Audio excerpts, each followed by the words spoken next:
Shalom. ಇದನ್ನ ವೀಕ್ಷಿಸ್ತಾ ಇರುವಂತ ಎಲ್ಲ ದೇವ ಜನರಿಗೆ ಸಮಾಧಾನವು, ಸಂತೋಷವು, ಕೃಪೆಯು ಉಂಟಾಗಲಿ. ಪ್ರಿಯ ದೇವರ ಮಕ್ಕಳೇ, ಕ್ರಿಸ್ತನ ಆ ಮಹಿಮೆ ಅದ್ಭುತವಾದದ್ದು. ಕ್ರಿಸ್ತನ ಆ ಸಾನ್ನಿಧ್ಯ ಅತಿ ಶ್ರೇಷ್ಠವಾದದ್ದು. ಪರಲೋಕವೆಂಬ ಆ ಮಹಿಮೆಯುಳ್ಳ ಸ್ಥಾನ ಅತಿ ರಮ್ಯವಾದದ್ದು. ಅಂತಹ ನಿತ್ಯ ಜೀವಕ್ಕೆ ಕರೆಯಲ್ಪಟ್ಟಿರುವಂತ ನಾವೆಲ್ಲರೂ ಕೂಡ ಭಾಗ್ಯವಂತರು.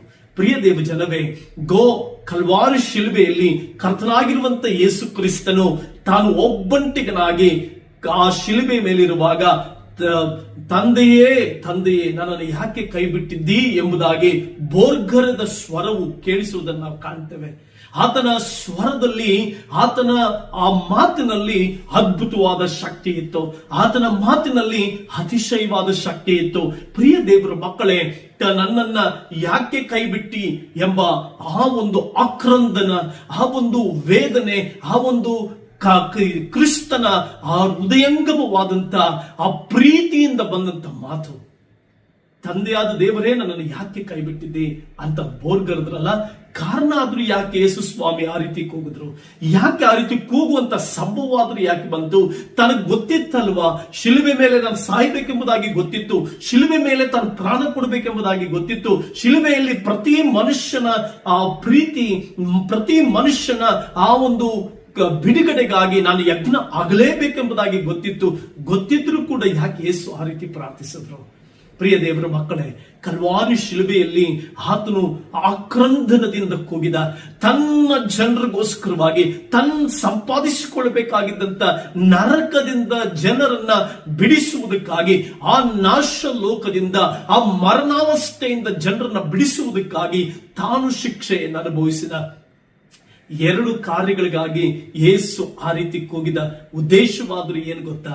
ಪ್ರಿಯ ದೇವರ ಮಕ್ಕಳೇ, ನನ್ನನ್ನು ಯಾಕೆ ಕೈ ಬಿಟ್ಟಿ ಅಂದ್ರೆ, ಕೈ ಬಿಡಲ್ಪಟ್ಟಂತ ಅನೇಕ ಜನರು, ನರಕದ ಯಾತನೆಯಲ್ಲಿರುವಂತ ಅನೇಕ ಜನರು ಪಾಪಗಳಿಂದ ಕೈ ಬಿಡಲ್ಪಟ್ಟು ಪಾಪ ದ್ರೋಹಗಳನ್ನ ಮಾಡಿ ದೇವರಿಗೆ ದೂರವಾಗಿ, ದೇವರ ಮಹಿಮೆಯಿಂದ ದೂರವಾಗಿ ಕೈ ಬಿಡಲ್ಪಟ್ಟಿದ್ದಂತ ಕೋಟ್ಯಾಂತರ ಮಾನವ ಕುಲ, ಇಡೀ ಪ್ರಪಂಚದಾದ್ಯಂತ ಹರಡಿಕೊಂಡಿರುವಂತ ಮಾನವ ಕುಲವನ್ನ ರಕ್ಷಿಸುವುದಕ್ಕೋಸ್ಕರ, ಮಾನವ ಕುಲವನ್ನ ಬಿಡುಗಡೆ ಮಾಡುವುದಕ್ಕೋಸ್ಕರ, ಮಾನವ ಕುಲವನ್ನ ತನ್ನ ರಕ್ತದಿಂದ ಸಂಪಾದಿಸಿಕೊಳ್ಳುವುದಕ್ಕೋಸ್ಕರ ಅವತ್ತು ಯೇಸು ಕೈ ಬಿಡಲ್ಪಟ್ಟ. ಯಾಕೆಂದ್ರೆ ತಾನು ಕೈ ಬಿಡಲ್ಪಟ್ಟಿದ್ದು ಕಾರಣ ನಿನ್ನನ್ನ ಒಂದು ಕ್ಷಣವೂ ಕೈ ಬಿಡದೆ, ಒಂದು ದಿನವೂ ಕೈ ಬಿಡದೆ ತನ್ನ ಹಸ್ತಗಳಲ್ಲಿ ಆತನು ಹಿಡಿದು ನಿನ್ನನ್ನ ಸಂರಕ್ಷಿಸುವುದಕ್ಕಾಗಿಯೇ ಕೈ ಬಿಡಲ್ಪಟ್ಟ.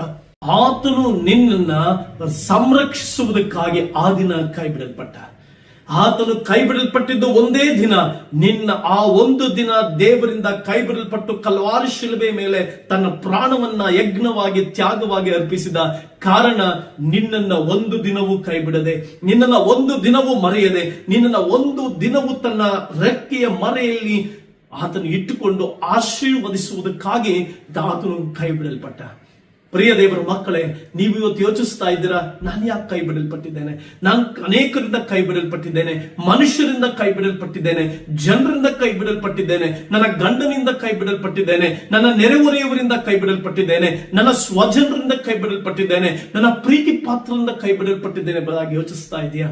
ಕಲ್ವಾರಿ ಶಿಲ್ಬೆ ಮೇಲೆ ಯೇಸು ಕೈ ಬಿಡಲ್ಪಟ್ಟ ಕಾರಣ ನೀನು ಒಂದು ದಿನವೂ ಒಂಟಿಯಾಗಿರಬಾರದು, ನೀನು ಒಬ್ಬಂಟಿಯಾಗಿ ಜೀವಿಸಬಾರದು. ನೀನು ಎಷ್ಟೇ ಜನರಿಂದ ಕೈ ಬಿಡಲ್ಪಟ್ಟರು ಆತನು ತನ್ನ ರೆಕ್ಕೆಗಳ ಮರೆಯಲ್ಲಿ ನಿನ್ನನ್ನು ಆಶ್ರಯಿಸಿಕೊಂಡು, ತನ್ನ ರೆಕ್ಕೆಗಳ ಮರೆಯಲ್ಲಿ ನಿನ್ನನ್ನು ಭದ್ರವಾಗಿ ಕಾಪಾಡುತ್ತಾ ಪರಲೋಕವೆಂಬ ಆ ನಿತ್ಯ ಜೀವಕ್ಕೆ ನಿನ್ನ ಕರ್ಕೊಂಡು ಹೋಗುವುದಕ್ಕಾಗಿ, ಪರಲೋಕವೆಂಬ ಆ ರಮ್ಯವಾದ ಸ್ಥಾನಕ್ಕೆ ನಿನ್ನ ಕರ್ಕೊಂಡು ಹೋಗುವುದಕ್ಕಾಗಿ, ಪರಲೋಕವೆಂಬ ಅದ್ಭುತವಾದ, ಅತಿಶಯವಾದ, ಮಹಿಮೆಯುಳ್ಳ ಸ್ಥಾನದಲ್ಲಿ ತನ್ನೊಟ್ಟಿಗೆ ನಿನ್ನನ್ನು ಇಟ್ಕೊಳ್ಳುವುದಕ್ಕಾಗಿಯೇ ಕೈ ಬಿಡಲ್ಪಟ್ಟ.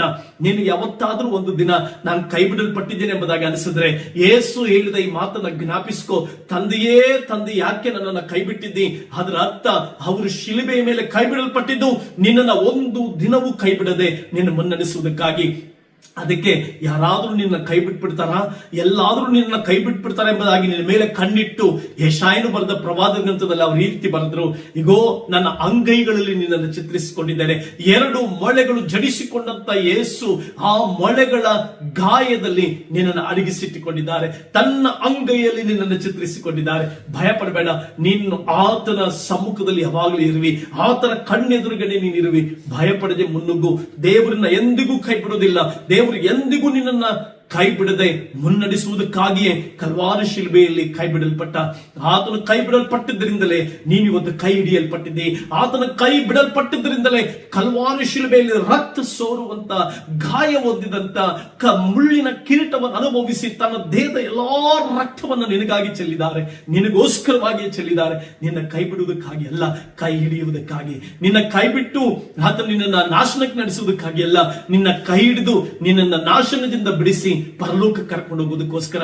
ನಿನ್ನನ್ನ ಆತನ ಕೈ ಬಿಡಲ್ಪಟ್ಟಿದ್ದು ನೀನು ಒಬ್ಬಂಟಿಗನಾಗಿರುವುದಕ್ಕಾಗಿ ಅಲ್ಲ, ನಿನ್ನ ಜೊತೆ ಯಾವಾಗಲೂ ಆತನಿರುವುದಕ್ಕಾಗಿಯೇ. ಎಂದಿಗೂ ಆತನ ನಿನ್ನೊಂದಿಗಿದ್ದಾನೆ, ನಿನ್ನನ್ನು ಎಂದಿಗೂ ಕೈ ಬಿಡೋದಿಲ್ಲ. ಧೈರ್ಯದಿಂದಿರು, ಕರ್ತನ ಆಶೀರ್ವಾದ ಹೊಂದುವಿ. ನೀ ಕೈ ಬಿಡಲ್ಪಡದೆ ದೇವರ ಆಶೀರ್ವಾದವನ್ನ, ದೇವರ ಮಹಿಮೆಯನ್ನ, ದೇವರ ಸಾನ್ನಿಧ್ಯದ ಪ್ರಕಾಶಮಾನವಾದ ಆ ಮಹಿಮೆಯನ್ನ ನೀನು ಕಾಣುವಿ. ದೇವರ ಸಾನ್ನಿಧ್ಯದಲ್ಲಿ ಬಲ, ಪ್ರೀತಿ, ಅದ್ಭುತ, ಅತಿಶಯ, ಐಶ್ವರ್ಯ, ಆಶೀರ್ವಾದ ಸಮಸ್ತವೂ ಉಂಟು. ಆತನ ಕೈಗಳ ಬಳಿಗೆ ಬರ್ತೀಯಾ? ಆತನ ಸಾನ್ನಿಧ್ಯದ ಬಳಿಗೆ ಬರ್ತೀಯಾ?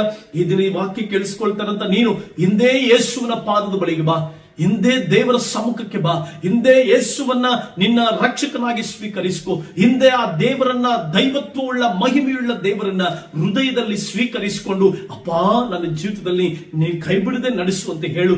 ಒಂದು ಸಾರಿ ನನ್ನ ಕೈ ಹಿಡಿದುಕೋ ಅಂತ ಕೇಳು. ಒಂದು ಸಾರಿ ಅವ್ರು ನಿನ್ನ ಕೈ ಹಿಡಿದ್ರು ಅಂದ್ರೆ ನಿನ್ನ ಪರಲೋಕ ಕರ್ಕೊಂಡು ಹೋಗುವವರೆಗೂ ನಿನ್ನನ್ನು ಕೈ ಬಿಡೋದಿಲ್ಲ, ನಿನ್ನ ಪರಲೋಕ ರಾಜ್ಯಕ್ಕೆ ಸೇರಿಸುವವರೆಗೂ ನಿನ್ನನ್ನು ಕೈ ಬಿಡೋದಿಲ್ಲ. ದಿನನಿತ್ಯದ ಎಲ್ಲಾ ದಿನಗಳಲ್ಲಿ ಕೈ ಹಿಡಿದು ನಿನ್ನ ಅವಶ್ಯಕತೆಗಳ ಪೂರೈಸಿ ನಿನ್ನ ಮುನ್ನಡೆಸ್ತಾರೆ. ಇದು ಆತನ ಕಲ್ವಾರಿಯ ಆ ಪ್ರೀತಿ, ಆ ಕಲ್ವಾರಿಯಲ್ಲಿ ಕೈ ಬಿಡಲ್ಪಟ್ಟಂತ ಅತಿ ಶ್ರೇಷ್ಠ ಸಂಗತಿ. ಇದನ್ನು ಅರ್ಥಕೋ, ಕ್ರಿಸ್ತನೊಂದಿಗೆ ಜೀವಿಸು, ಕ್ರಿಸ್ತನನ್ನು ಆರಾಧಿಸು, ಆತನನ್ನೇ ಹೊಂದಿಕೊಂಡು ನಡೆ, ಆತನ ಪ್ರೀತಿಯಲ್ಲೇ ಹೊದಿಕೆಯಾಗಿ ಮುಂದೆ ಸಾಗು. ಆತ ನಿನ್ನನ್ನು ನಡೆಸ್ತಾನೆ, ಪರಾಂಬರಿಸ್ತಾನೆ, ಕಟಾಕ್ಷಿಸ್ತಾನೆ, ಮುನ್ನಡೆಸ್ತಾನೆ. ಒಂದನ್ನು ಮಾತ್ರ ನೆರಬೇಡ, ಹೃದಯದಲ್ಲಿ ಆತನನ್ನ ಪ್ರಾರ್ಥಿಸು, ಹೃದಯದಲ್ಲಿ ಆತನನ್ನ ಸ್ವೀಕರಿಸು, ಆತನೊಂದಿಗೆ ನಡೆದು ಆತನ ಪರಾಂಬರಿಕೆಯಲ್ಲಿ ಜೀವಿಸು.